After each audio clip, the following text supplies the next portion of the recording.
Hansel and Gretel. Once upon a time, there were two children called Hansel and Gretel. They lived in a small cottage at the edge of a forest with their father and stepmother. Hansel and Gretel's father was a woodcutter. He was very poor and his family didn't have much food to eat. The day came when there was hardly any food left at all. "What do we do?" cried the father. The stepmother, who didn't like Hansel and Gretel, said, "We must take the children into the thickest part of the forest and leave them there. There are too many mouths to feed." "We can't do that," protested the father, for he loved his children dearly.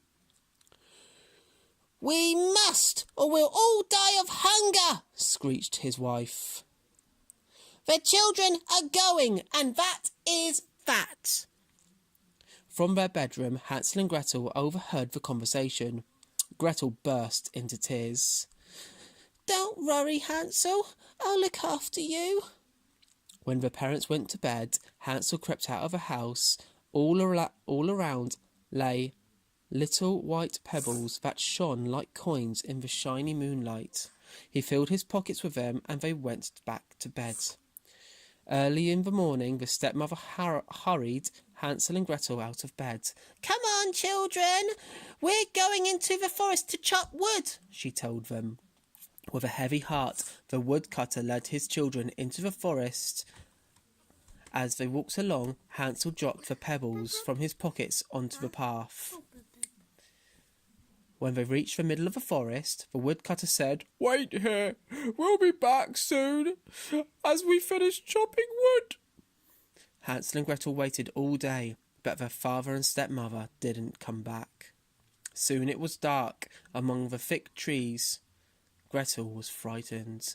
"We'll find our way home," Hansel confronted his sister. When the moon rose high in the sky, the white pebbles that Hansel had lit up.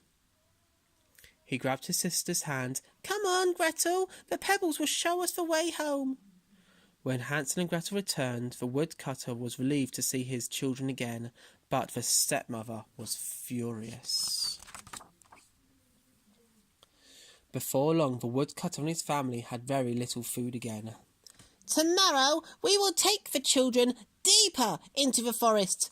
They must not find their way home," the stepmother cried. This time, as they were led deep into the forest, Hansel left a trail of breadcrumbs. When the parents didn't return from chopping wood, Hansel said, "We'll follow the breadcrumbs I dropped on the path. They will lead us home." But when the moon came up, Hansel and Gretel couldn't find or see any crumbs.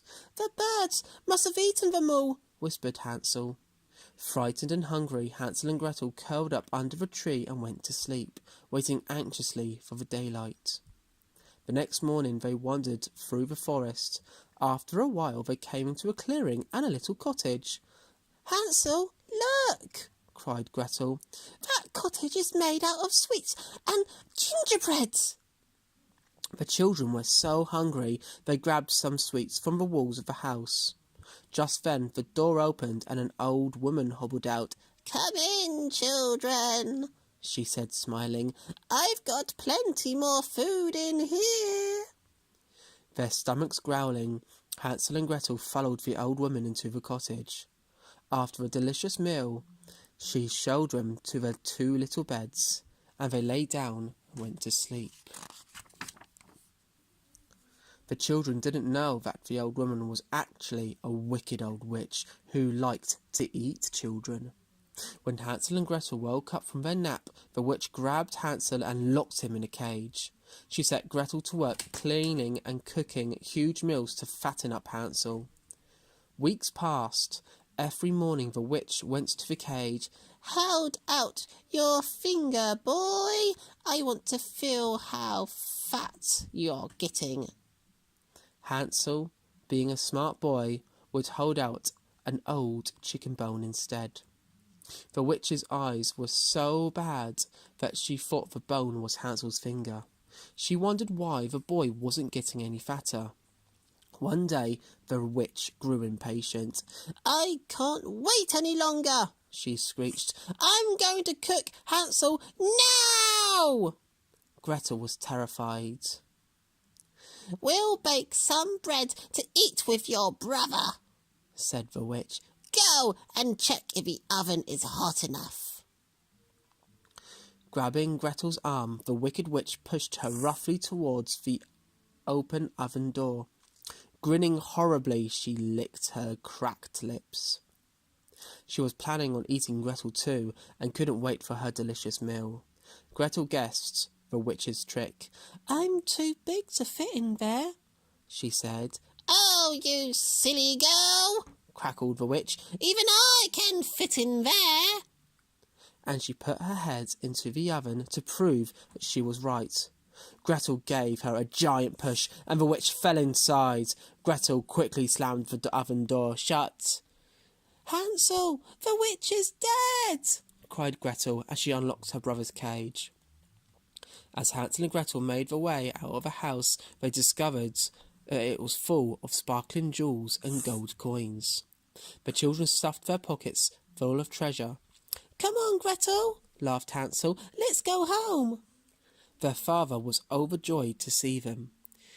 He told them that their stepmother had died whilst they were gone, and they had nothing to fear any more.